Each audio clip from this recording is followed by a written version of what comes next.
किसी शेर, किसी बाघ द्वारा आपने सुना होगा कि किसी इंसान पर हमला कर दिया जाता है और इंसानी मांस को खाया जाता है।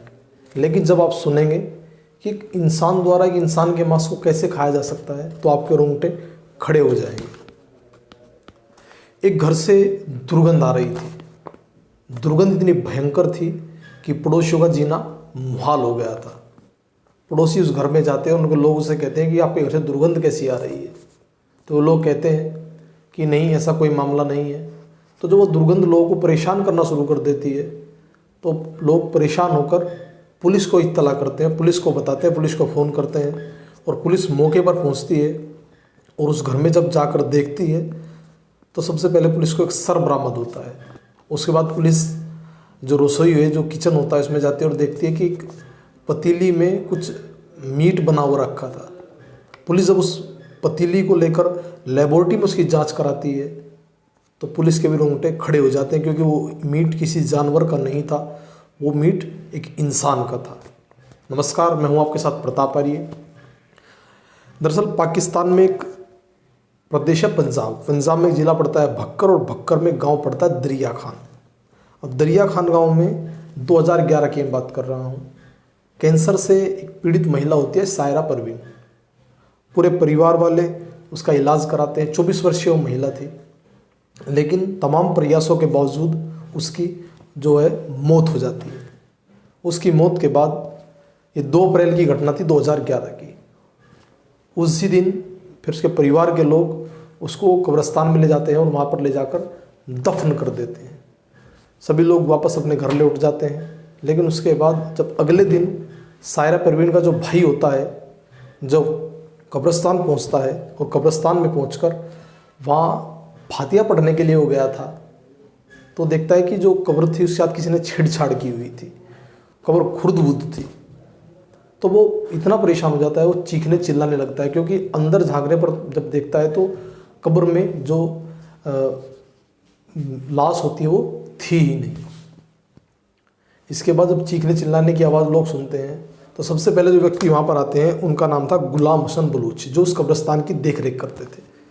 उसके बाद सैकड़ों लोगों की भीड़ वहाँ पर जमा हो जाती है और सैकड़ों लोग जो थे वो जानने का प्रयास कर रहे थे आखिर ऐसा हुआ क्या है, लाश गई कहाँ।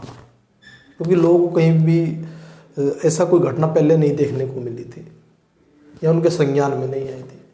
तमाम प्रयासों के बावजूद जब पता नहीं लग पाता है तो वे लोग पुलिस को सूचना देते हैं, और पुलिस को सूचना देने के बाद पुलिस जब मौके पर पहुंचती है और पूरे मामले की पड़ताल करती है तो गुलाम हुसैन बलूच जो है बताते हैं कि 2 भाई यहाँ पर आए थे। एक जो दोनों सगे भाई हैं, आरिफ अली और फरमान अली। पुलिस को जब इस बात का पता लगता है तो पुलिस तुरंत इन लोगों के घर पहुँचती है और घर की जाकर जब तलाशी ली जाती है तो एक बोरे में जो सायरा परवीन थी, इसकी जो बॉडी है वो बरामद हो जाती है। लेकिन इसके जो बॉडी थी, इसके पैर उस पर नहीं थे और पैर कटे हुए थे और शरीर के जो और भी अंग थे वो भी कटे हुए थे। पुलिस जब रसोई में जाती है, रसोई में जाकर पूरी तलाशी लेती है तो वहाँ पर उसने पतीली में देखते हैं मीट बन रहा था, और मीट किसी जानवर का नहीं था। जब पुलिस लेबोरेटरी में जांच कराती है तो पुलिस को पता लगता है जो मीट था ये उसी सायरा परवीन का था जिसकी कब्र से लाश निकाली गई थी। घर की तलाशी के दौरान कुछ और भी वेपन बरामद होते हैं जिससे लोग उस घटनाक्रम को पूरे को अंजाम देते थे। जब इस जांच में खुलासा होता है तो ये बात केवल पाकिस्तान तक सीमित नहीं रहती।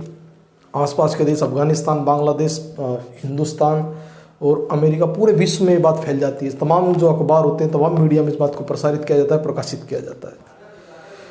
लेकिन सितंबर 2010 से जब इन लोगों से पूछताछ की जाती है कब से इस काम को कर रहे हैं, तो ये बताते हैं कि सितंबर 2010 से हम लगातार जो है लोगों की जो लाश होती है उसको कब्र से निकालते हैं और उसका मीट बनाकर हम लोग खाते हैं। कोर्ट से इन लोगों को 2 साल की सज़ा हो जाती है। 2 साल की सज़ा और 50,000 रुपये जुर्माना लोगों को हो जाता है। लेकिन कोर्ट सोचता है इन लोगों की मनोस्थिति कैसी है और इनको मनोचिकित्सक के पास इलाज के लिए कोर्ट की तरफ से एक जो होता है आदेश मिल जाता है और किंग्स एडवर्ड से एक अस्पताल है, वहाँ पर इन लोगों का इलाज शुरू हो जाता है। तो लगभग 2 साल इन लोगों का इलाज उस अस्पताल में चलता है और इनका जो सज़ा का समय था वो पूरा हो चुका था। और ये 2011 में ये 2013 में लोग रिहा हो जाते हैं। लेकिन 2014 13 अप्रैल में जब वापस ये घर पर अपने थे तो पड़ोसियों को दोबारा से आभास होता है कि लोग दोबारा ऐसा ही काम, शायद इंसानी मीट को दोबारा से खाने का प्रयास कर रहे हैं। तो ये लोगों को दुर्गंध आती है तो पुलिस को दोबारा से सूचना देते हैं। तो पुलिस इन्हें घर पर पहुंचती है और देखती है एक बच्चे की जो लाश थी उसको केवल सर बचा हुआ था और पूरी धड़ को ये लोग खा चुके थे और पतीली में मीट रखा हुआ था। और ये बच्चा 2 से 3 दिन पहले इसकी मृत्यु हुई थी। तो पुलिस सोचती है कि इनके उसमें क्या किया जाए, क्योंकि पाकिस्तान में गोश्त खाने पर कोई सज़ा तो नहीं है। तो इसलिए पुलिस इनको एक आतंकवाद विरोधी दस्ता है वहाँ पर ना केस चलता है और लोगों को 12 साल की सज़ा होती है। 2025 में लोगों की रिहाई होगी, दोनों स्वस्थ हैं। पूछने पर लोग बताते हैं कि इनकी माँ गुजर गई थी, भाई और पिता अलग अलग हो गए थे, पत्नी से इनकी लगातार मारपीट होती रहती थी दोनों भाइयों की, तो इसलिए पत्नी इनको छोड़कर चली गई थी। किसी ने इनको बताया था कि अगर आप लोग इंसानी मीट खाएंगे तो आपके अंदर ताकत व ऐसी शक्तियाँ आ जाएंगी जो किसी के पास नहीं होगी। लेकिन कुछ समय बाद इनको इंसानी मीट खाने की आदत पड़ गई और ये लोग बताते हैं कि अब तक 250 से ज़्यादा लोगों का ये मीट खा चुके हैं। इस खबर पर लोग विश्वास नहीं कर पाएंगे। आप इस खबर को सुनकर, इस कहानी को सुनकर दंग रह जाएंगे, क्योंकि व्यक्ति इंसानी मीट की बिरयानी, नहारी और चिकन इस तरीके से बनाकर खा सकता है, आप विश्वास नहीं कर पाएंगे। ये खबर आप किसी को भी लाने के लिए काफ़ी दर्दनाक, काफ़ी खौफनाक और काफ़ी विवश तरीके से इंसानी मीट को खाते थे। पाकिस्तान में इससे जुड़ा एक और मामला हुआ था जहाँ पर बताया जाता था कि 50 से अधिक कब्र खुदी हुई थी और इंसानी जो महिलाएं होती, जो लड़कियां होती, उनके कब्रों को निशाना बनाया जाता था, उनको बाहर निकाला जाता था, उनके साथ रेप किया जाता था।